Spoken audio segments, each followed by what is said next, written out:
Mengapa kaum dari kalangan menengah ke bawah sering ketipu ketimbang kaum di atas?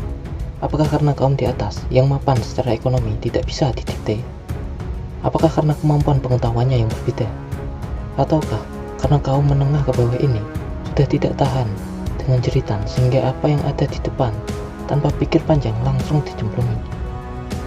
Untuk menjawab ini, jika langsung pada intinya, akan sulit diterima dan mungkin bisa memunculkan perdebatan antara dua kubu sehingga menimbulkan kesenisan dan kedengkian. Untuk itu, kita bahas dari ujungnya. Mengapa orang kalangan menengah ke bawah sering ketipu? Karena kaum menengah ke bawah, kehidupannya sejak kecil berbeda dengan orang kaya.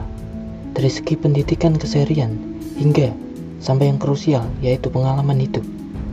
Kaum menengah ke bawah mengalami peristiwa kehidupan tentu sangat berbeda jauh dengan orang kaya, seperti pengalaman kekurangan, percekcokan, masalah ekonomi, juga keinginan sejak kecil yang tidak terpenuhi, seperti jangan membeli mainan itu nak, ibu tidak punya uang. Apalagi jika ada penghinaan, dihina karena miskin, direndahkan karena tidak punya. Sehingga pengalaman-pengalaman hidup ini tersimpan di memori dan bercokol di pikiran bawah sadar hingga dewasa, mempengaruhi cara berpikir dan bertindak. Sedangkan kerja otak, semua manusia sama. Ketika ada tampilan informasi, otak kiri menganalisa, lalu masuk ke otak kanan, mengenai emosi, perasaan, pengalaman, lalu terjadilah tindakan. Jika pengalaman hidupnya yang tidak menyenangkan itu masih kuat membentuk dirinya, ketika ada informasi yang masih berhubungan dengan itu, otak kiri tidak menganalisa lagi, atau analisanya sebentar, langsung lompat ke otak kanan. Karena emosi, perasaan, dan pengalaman, terjadilah tindakan tanpa analisa dan pertimbangan. Ketika ada kesempatan kaya, apapun itu, meskipun tidak masuk akal, tidak perlu pikiran pertimbangan yang matang.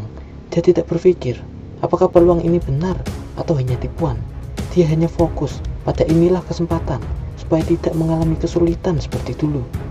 Pikiran bawah sadarnya akan menunjukkan bahwa ini kesempatan untuk tidak dihina, tidak direndahkan lagi. Inilah kesempatan tidak akan mengalami kekurangan ekonomi seperti masa lalu. Emosi telah mengambil alih tubuhnya. Karena seseorang yang telah diracuni emosi di dalam hatinya, dia akan bertindak sembrono serta tidak bijak. Apalagi jika diungkapkan dengan perbuatan jangka panjang.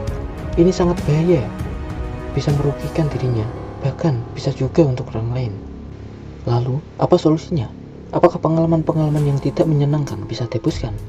Bila Anda menjawabnya bisa, pasti jawabannya menuju pada geger otak, pikun, atau yang terakhir, kematian. Para tokoh agama pun, coba Anda tanya, apakah dia ingat dengan peristiwa masa lalu yang tidak bisa ia kontrol? Misal, dihina, direndahkan, ataupun dibully temannya, yang dulunya membuat ia sedikit jengkel, malu, maupun sedih, kesal, dan marah.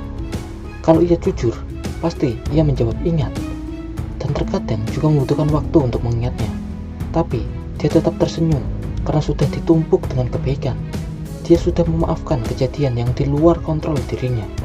Hal terberat, memang memaafkan, karena ego sangatlah kuat cengkeramannya. Namun, manfaat memaafkan sesungguhnya bukanlah untuk orang lain, tetapi untuk diri sendiri.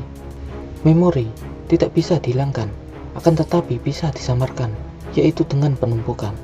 Ditumpuklah memori-memori yang buruk, menyedihkan, amarah, benci, ketidakbahagiaan, ketidakpuasan, dan teman-temannya itu dengan kebaikan, dengan ilmu pengetahuan, dengan perilaku yang benar, sehingga tidak terperangkap dari lingkaran setan di pikiran. Hal yang perlu dilakukan pertama-tama yaitu menerima terlebih dahulu. Bagaimana menerima itu? Padahal saya sudah menerima, namun tetap sama saja. Oke, kita akan jawab. Namun, coba renungi sesi ini terlebih dahulu. Jika sudah, kita lanjut di sesi kedua.